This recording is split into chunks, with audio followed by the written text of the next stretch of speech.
guys, welcome back to Sane Life channel. Thank you so much guys for tuning in. We are talking about imbewu guys.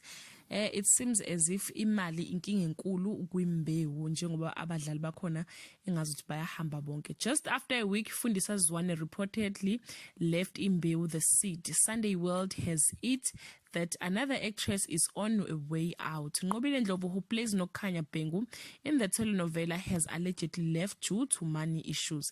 The publication found out that the actress refused to sign a new contract until the producers had agreed to giving her more money.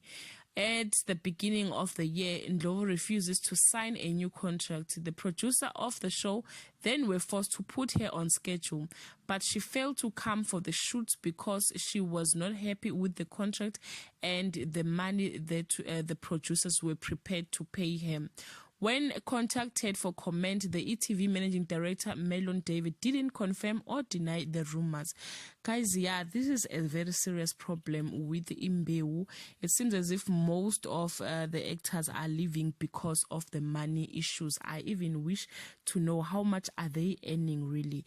Guys, please leave your comment below and share your thoughts. Till we meet again, I love you so much, guys. Bye.